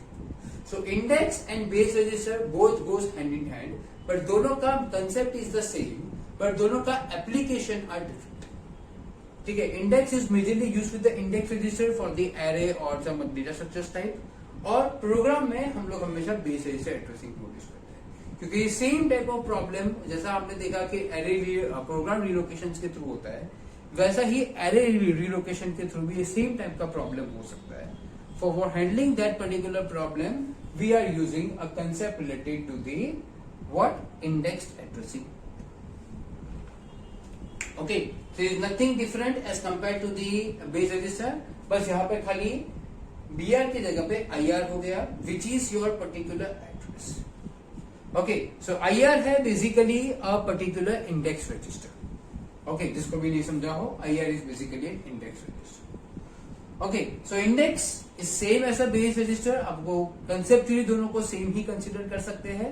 Okay, but the only difference is one is for the program, another is for address. या फिर उसको generic बोला जाए तो one is for the generic या one is for all the different programs and second is for the data structures.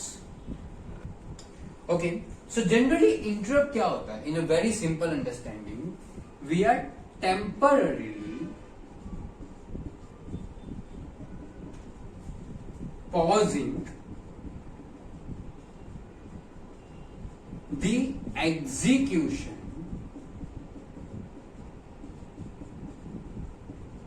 of any program. Okay, we are temporarily pausing the execution of any particular program. Okay, this temporarily might be some time which is minimal,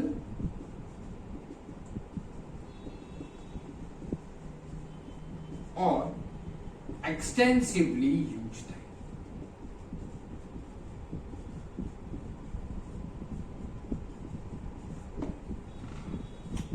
okay, so या तो मैं उसको कुछ कम से कम time के लिए करूंगा, या तो एक बहुत लंबे समय के लिए I can pause the execution of it. Okay, so it's basically majorly related with the pausing, it's not related with the concept of the stop. Okay, but temporary you can say pause मतलब एक तरीके से stop ही हो गया, but for temporary part. Okay, that's what we call as an interrupt.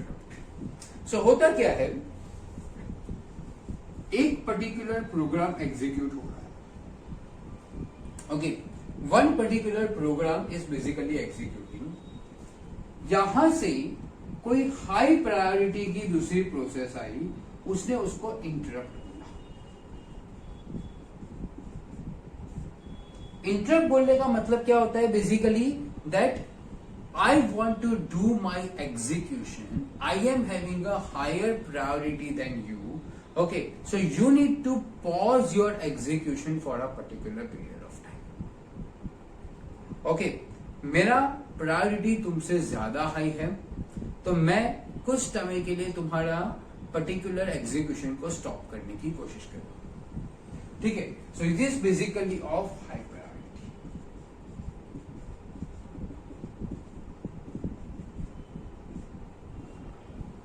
Okay, now this high priority can be another process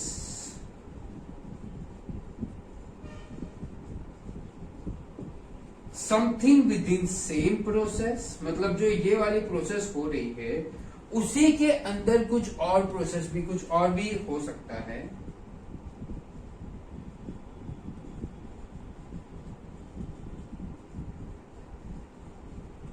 okay, सो ये कोई और प्रोसेस, कोई और थ्रेड, कुछ भी हो सकता है, या तो something which is present already inside the process, वो उसको खुद को इंटरप्ट करवा रहा है। ठीक है, so there can be two different possibility for doing this particular interrupt. Okay, now किसी भी कंडीशन में एक चीज हमेशा ध्यान रखना, majorly whenever any interrupt occur,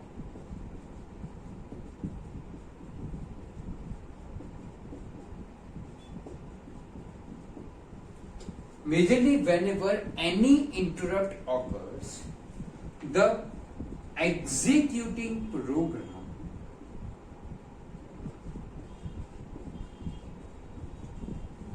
always completes the current executing instruction. Always completes the current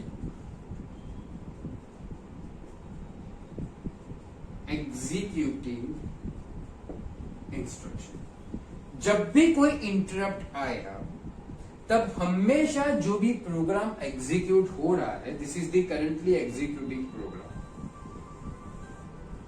okay, let's say this is the currently executing program.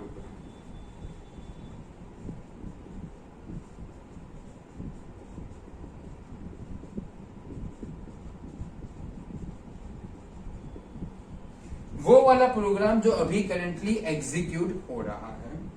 Okay, ये जो भी प्रोग्राम है अपनी इंस्ट्रक्शन को पूरे की पूरी एग्जीक्यूट करेगा। ओके, एंड देन ओनली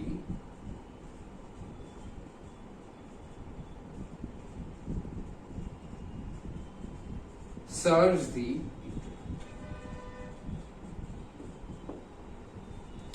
ठीक है, तो ये भी हमें याद रखना कि इंटरप्ट बेसिकली क्या होता है कि कुछ भी एक्स्ट्रा चीज, कोई भी ऐसी चीज या तो पर्टिकुलर उसी प्रोग्राम में से हो या तो कोई अनदर प्रोग्राम में से हो, ठीक है, वो आती है और अपनी पर्टिकुलर एग्जीक्यूटिंग प्रोग्राम को कुछ समय के लिए रोकने की बात करती है। भाई कुछ समय कम भी हो सकता है, ज्यादा भी हो सकता है। ठीक है, अगर ऐसा सीन होता है at that point of time जो भी करेंटली एग्जीक्यूटिंग इंस्ट्रक्शन है वो इंटरप्ट को सर्व करने से पहले अपनी करेंटली एग्जीक्यूटिंग इंस्ट्रक्शन को पक्का कंप्लीट करेगा। ओके, ऐसा कभी नहीं होगा कि इंस्ट्रक्शन के बीच में से उसने इंटरप्ट को सर्व किया, मतलब एक इंस्ट्रक्शन आधी एग्जीक्यूट हुआ, ऐसा भी नहीं हो सकता। दो इंस्ट्रक्शन में से उसके बीच में इंटरप्ट आ सकता है, लेकिन कभी भी एक इंस्ट्रक्शन आधी एग्जीक्यूट नहीं हो सकती। ओके, ये मैंने यहां पे मेजरली लिखा है, it's not always the case. Majorly इसीलिए क्योंकि कुछ ऐसे इंटरप्ट होते हैं जो एक्सेप्शन में आते हैं, जैसे कि for example I can say this rule not applied to, for example मेरे पास आया टोटल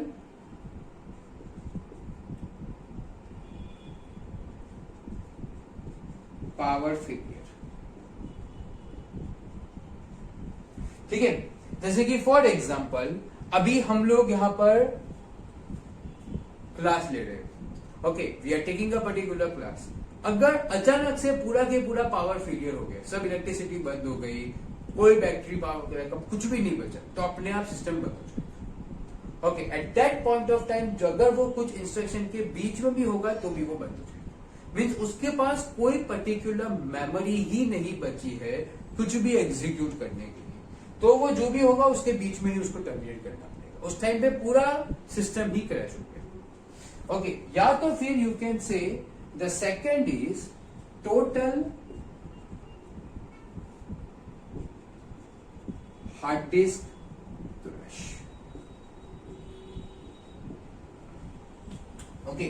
या तो उसके पास पावर नहीं है या तो उसके पास मेमोरी। कुछ भी चीज करने के लिए या तो तुम्हें पावर चाहिए, ठीक है, मतलब तुम्हारे अगर तुम्हें हाथ को यहां से यहां की डायरेक्शन में भी घुमाना है, then also you required power, okay, and energy.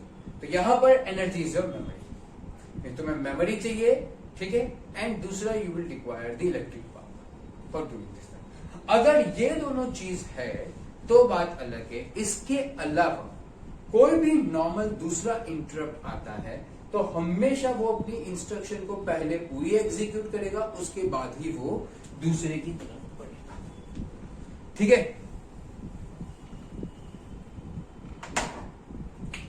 Okay, अब अगर मैं इंटरप्ट की बात करूं तो मेरे पास 3 मेजर टाइप के इंटरप्ट होते हैं। Okay, the first one is basically the internal interrupt, second one is the external interrupt, and third one is the software interrupt. Okay, so there is the internal interrupt,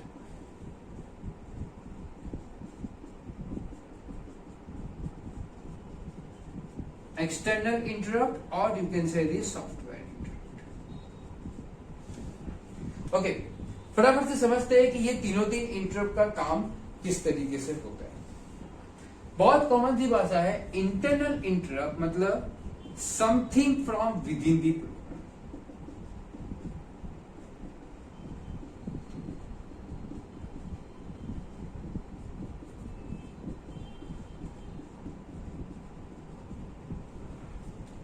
मतलब मेरा मान लो कि programme चल रहा है, ओके, उस programme के बीच में कोई एक्सेप्शन आ गया, that can be let's say any exception coming in between.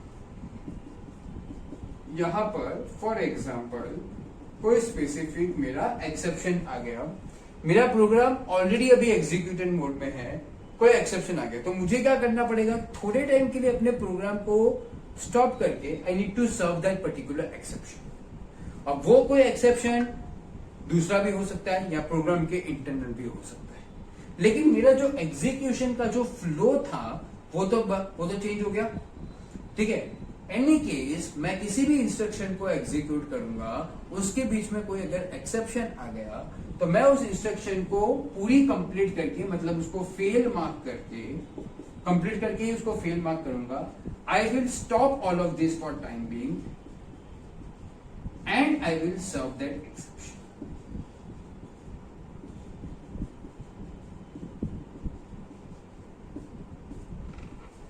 Okay, so this is what we are saying. We are saying something which is present within a particular program.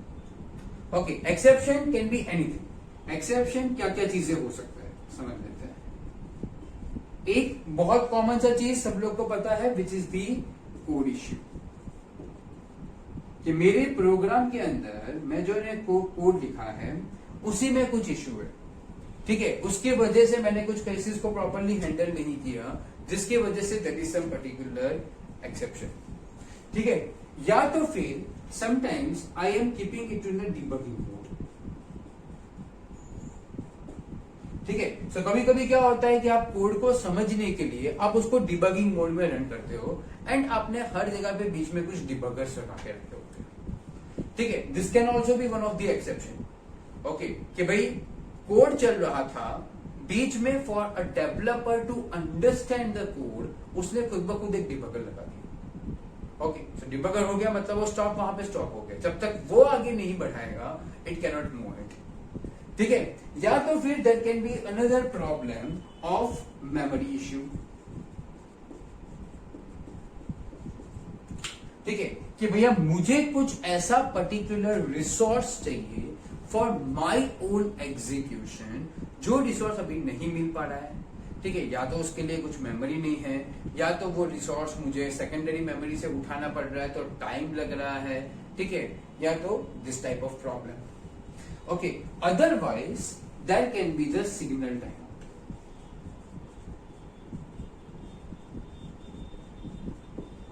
Signal time out का मतलब क्या होता है कि जो भी चीज मैं एग्जीक्यूट करना चाहता हूं इंटरनली, मान लो कि फॉर एग्जांपल मुझे कुछ एडिशन ऑपरेशन परफॉर्म करना है, तो ये जो भी एडिशन ऑपरेशन होगा इंटरनली, तो ये एडिशन ऑपरेशन एक ALU के पास ऐसा सिग्नल जाएगा, वो उसको बोलेगा कि भैया I want to do this particular addition operation. लेकिन फॉर एग्जाम्पल वो सिग्नल किसी भी कंडीशन से नहीं पहुंच पाई, एक बेसिकली सिग्नल कैसे ट्रांसफर होगी, it would be by a control signal बस। ओके, उस टाइम पे अगर बस बिजी रहा, ओके, या फिर उस टाइम पे ऐसा हुआ कि बस not able to find a particular proper ALU device which can do this particular task, क्योंकि सारे ALU device busy है। Okay, so there can be multiple reasons through which it can be possible. Okay, so these are some of the exceptions part because of which my program is interrupted for time.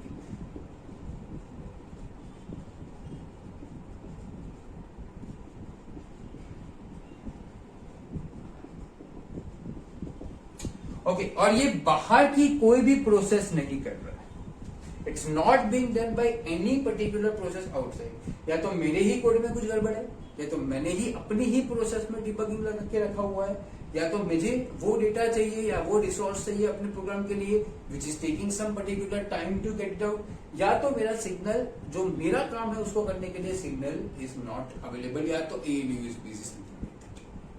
Okay, तो ये कुछ particular type के exceptions है, ऐसे बहुत सारे और भी एक्सेप्शंस हो सकते हैं in the understanding purpose, but या you can able to understand कि भैया इतने कुछ बेसिक टाइप के एक्सेप्शंस आ सकते हैं because of which I can face the internal interrupt. Okay, but ये कोई भी इंस्ट्रक्शन में स्टैंडर्ड रूल अपना execution of the current instruction would be completed.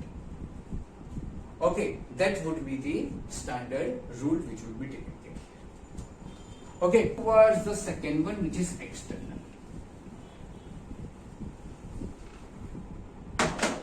So external नाम से आपको समझ में आ जाता है कि external would be something which is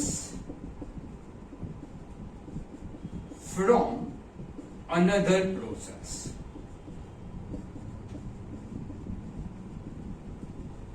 Okay, जैसे internal was from inside of my process और the executing process, external is something which is from another process. ठीक है, जैसे कि फॉर एग्जाम्पल मेरा प्रोग्राम एग्जीक्यूट हो रहा है, इन बिटवीन कुछ IO की रिक्वेस्ट है, input output. Okay, so externally there can be multiple things can happen, जैसे प्रायोरिटी IO रिक्वेस्ट, किसी को IO की रिक्वेस्ट आई on priority for example. Second possibility which can be there is priority another software और you can say another process.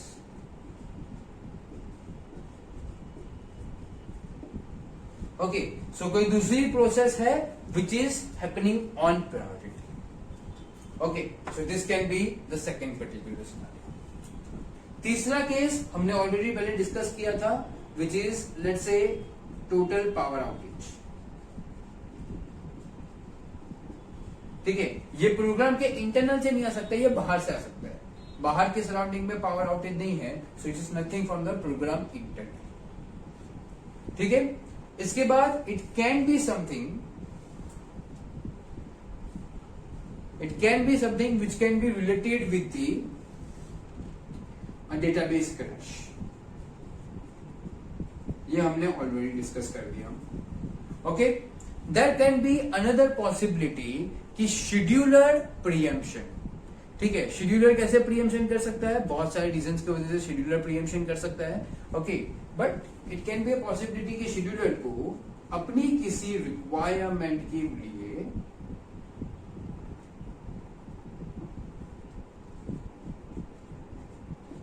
मुझे अपनी process को pre-empt करना पड़ा।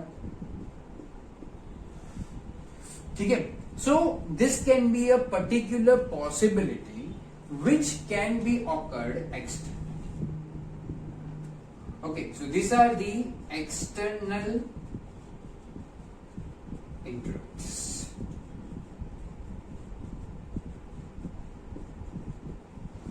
Okay, but in all of this interrupt जैसे हमने डिस्कस किया था उस तरह से वो करंट एग्जीक्यूटिंग इंस्ट्रक्शन को कंप्लीट करेगा, उसके बाद ही इंटरप्ट को सर्व करेगा, एक्सेप्ट दिस टू। ठीक है, ये अगर टोटल डीबी क्रैश है कि उसके पास कोई मेमोरी बची ही नहीं है, that's a different story. Okay, so only in total power और memory outage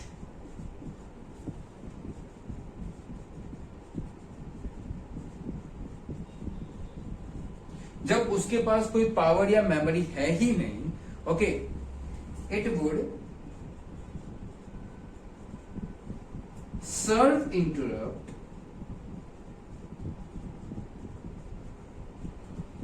without completing instruction.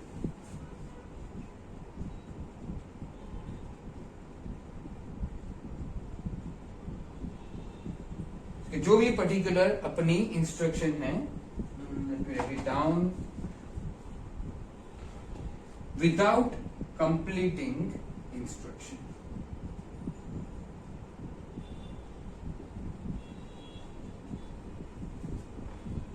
तो जो भी पर्टिकुलर मेरी इंस्ट्रक्शन है, जो करंटली एग्जीक्यूटिंग इंस्ट्रक्शन है, उसी दो सिनारियो में वो ऐसा करेगा। बाकी के हर एक पर्टिकुलर केस में it would be first completing the instruction, then after it will serve the instruction. Okay, अगर सीपीयू ने, शेड्यूलर ने उसको बोला है, प्रीएम्पशन किया है, तो भी वो अपनी इंस्ट्रक्शन को कंप्लीट कर ही देगा। That power of authority is there with the process. वो नेक्स्ट इंस्ट्रक्शन को एग्जीक्यूट नहीं कर सकता, ओके, बट करंट एग्जीक्यूटिंग को तो कंप्लीट कर देगा। Okay, so this is the concept which can be. यहां पर कभी भी अगर एक्सटर्नल इंटरप्ट आता है, okay, any point of time if I have an external interrupt, तो हम क्या कर लेते हैं in this particular point of time.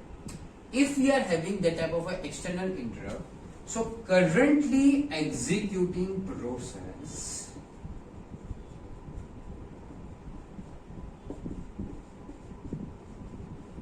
would store all of its current work। तो जो भी उसका करंट वर्क था वो सब कुछ अपने करंट वर्क को स्टोर करके रखेगी, okay, and start again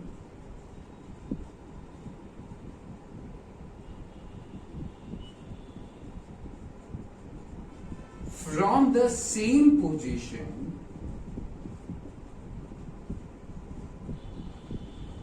once interrupt is served।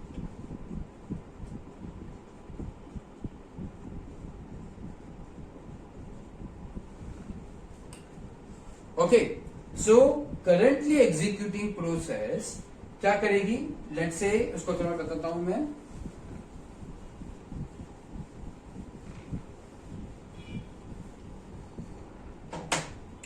मान लो कि this is my currently executing process,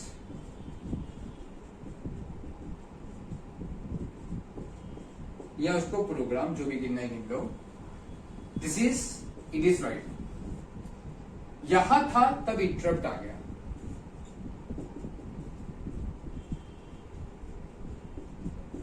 okay, at this particular place the interrupt came. Now it will first of all complete this, store all data in memory। ठीक है, अब मान लो कि ये P1 प्रोसेस थी, इंटरप्ट किसी P2 प्रोसेस के लिए, ओके, उसके बाद क्या होगा, P2 प्रोसेस चलेगी, okay, so it will basically serve the interrupt, मतलब ये P2 प्रोसेस चलेगी। वंस कंप्लीटेड,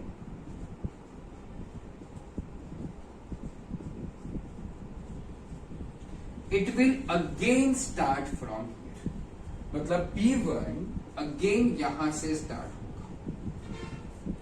ठीक है, this is the standard rule which we are following for the interrupt. तो हमेशा वो एक पर्टिकुलर जगह पे जैसे उसका इंटरप्ट, जो भी इंटरप्ट था वो कंप्लीट हो गया, उसके बाद it will again switch back to its current position. ठीक है, इसी काम को हम लोग कहते हैं कंटेक्स्ट स्विचिंग।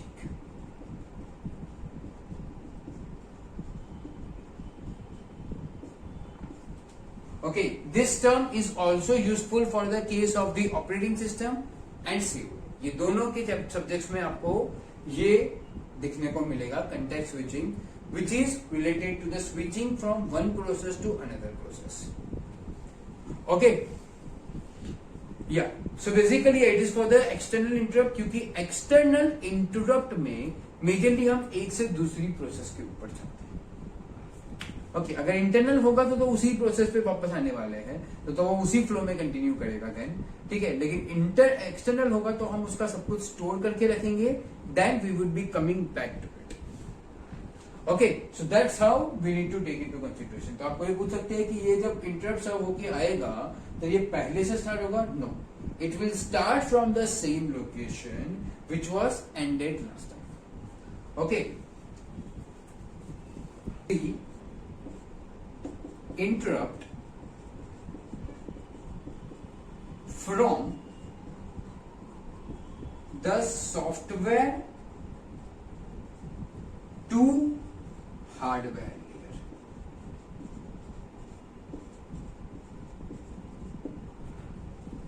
ओके, सो हम लोग क्या करते हैं बेसिकली, जब भी we require certain types of the operations or certain types of the requirement or certain type of help from the hardware, तो हम क्या करते हैं, basically we try to communicate with the hardware। ठीक है, so basically हार्डवेयर के अंदर system होता है which is an operating system, और ये पूरे के पूरा जो कंट्रोल यूनिट, प्रोसेस जितना भी होता है वो ऑपरेटिंग सिस्टम के ऊपर रन होता है। ठीक है, सो ये सारी की सारी प्रोसेसेस जो भी हम रन करते हैं वो ऑपरेटिंग सिस्टम के ऊपर रन होगी। ठीक है, सो ऐसा भी हो सकता है कि किसी भी पर्टिकुलर प्रोसेस को या किसी भी पर्टिकुलर एग्जीक्यूटिंग इंस्ट्रक्शन को it requires the help of what, the hardware. Okay, जिसको हम जनरल भाषा में कहते हैं सिस्टम कॉल्स। ओके, सो क्या होता है, फॉर एग्जाम्पल एक बहुत सिंपल सा एग्जाम्पल ले लेते हैं कि कोई इंस्ट्रक्शन एग्जीक्यूट हो रही है।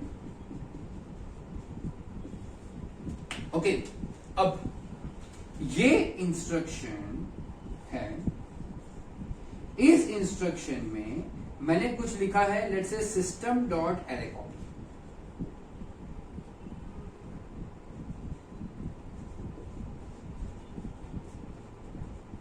ठीक है, ऐसा कोई एक फंक्शन मैंने लिखा है फॉर एग्जाम्पल इनसाइड दिस, उसके बाजू में ब्रैकेट में मैंने जो कुछ पास किया बेस्ड ऑन द रिक्वायरमेंट। ठीक है, now what it will do, it will make the copy of this. अब ये कॉपी के लिए what it is being required, it is required the system to communicate with the hardware default, what, hardware default function, which is you can say strcpy, and I will pass the input array to it।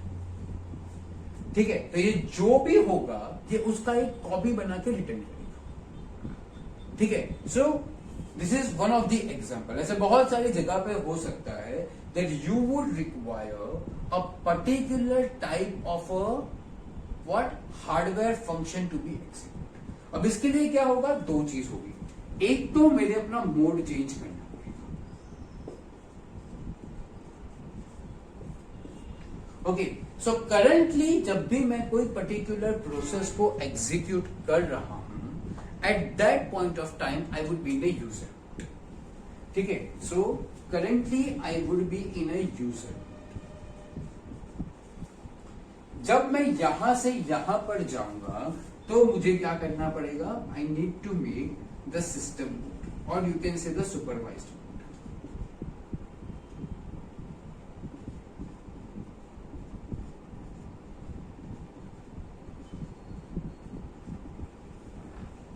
ठीक है, so I need to make a particular system mode और supervised mode मुझे change करना पड़ेगा। सो ये क्या होगा, इसको हम यहां पर हॉल्ट कर देंगे अगर ये इंस्ट्रक्शन कंप्लीट हो सकती है तो बेटर है, इंस्ट्रक्शन को कंप्लीट कर देंगे, ठीक है, लेकिन इसका रिजल्ट का अभी तक बाकी रखेंगे। ओके, ये इंस्ट्रक्शन कंप्लीट, उसका रिजल्ट बाकी। ये जब भी अपना पूरा ऑपरेशन कंप्लीट करके जब वापस रिजल्ट भेजेगा,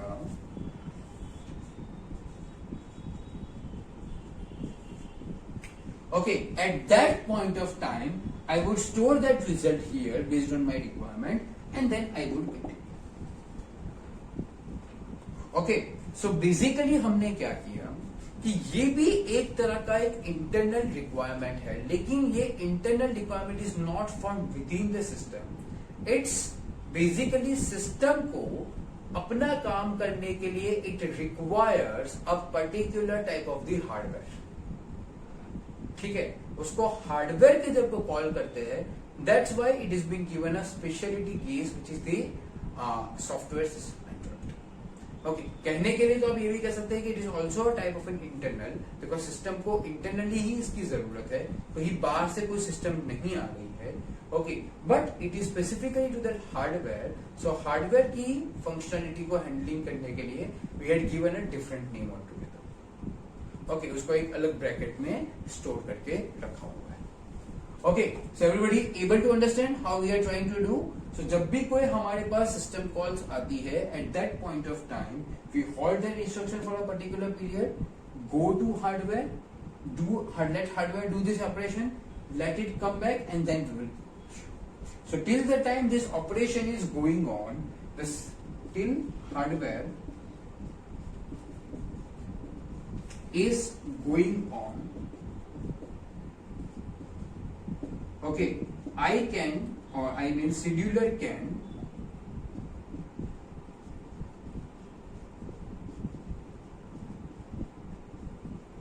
switch some other process also,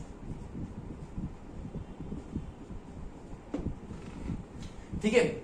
सो यहां पर ध्यान से समझ लो, इसका और इंटरनल का थोड़ा सा डिफरेंस क्या है कि जब भी कोई पर्टिकुलर हार्डवेयर कॉल चल रहा है, हार्डवेयर जब इसके अंदर एग्जीक्यूट कर रहा है, इसको भी थोड़ा टाइम लगेगा एग्जीक्यूट करने में, टिल दैट टाइम हार्डवेयर किसी और प्रोसेस को शेड्यूल भी कर सकती है। ओके, और इसको थोड़ी देर के लिए अपना रिजल्ट का यहाँ पे स्टोर करके, सब कुछ स्टोर करके कंटेक्स्ट स्विच भी होना पड़ेगा, ठीक है। ऐसा क्यों कर रही है? ताकि जब भी कोई हार्डवेयर वर्क करता है, at that point of time I don't require my CPU, which is the process CPU, should be with. Okay, तो उसको अच्छी ऑप्टिमाइजेशन करने के लिए the scheduler might be doing this particular task, ठीक है। लेकिन कोई अगर इंटरनल इंटरप्ट अगर स्पेसिफिकली होता तब ऐसा नहीं हो सकता, क्योंकि वो प्रोग्राम खुद ब खुद अपनी ही काम कर रहा है, ठीक है। प्रोग्राम के अंदर कोई ऐसा नहीं है कोई दूसरा काम कर रहा है, ठीक है। So that's a difference which is being happening. Okay, so this is the concept, this is the difference with this software and a particular internal interrupt. Okay, तो जैसे कि मैंने आपको कहा कि सॉफ्टवेयर इंटरप्ट बेसिकली कोई हार्डवेयर फंक्शन कॉल पे काम करता है, ठीक है, लेकिन there is one extra rule for it, ठीक है। जैसे कि सॉफ्टवेयर टू हार्डवेयर तो हमारे सॉफ्टवेयर इंटरप्ट में हो गया, ठीक है। There might be a particular possibility कि ये सॉफ्टवेयर टू सॉफ्टवेयर जाए, ठीक है। वो मैं एक बार समझाता हूं वो कैसे होता है। एक पर्टिकुलर प्रोसेस एग्जीक्यूट हो रही है, उस प्रोसेस को किसी और प्रोसेस के ऊपर डिपेंडेंसी, मतलब ऐसा सिनारियो हो सकता है कि कोई एक प्रोसेस का आउटपुट बीच में दूसरी प्रोसेस को कॉल उसका आउटपुट पे निर्भर है, ठीक है। सो क्या हो सकता है, वो प्रोसेस खुद ब खुद अपना काम करने के लिए it call some other process,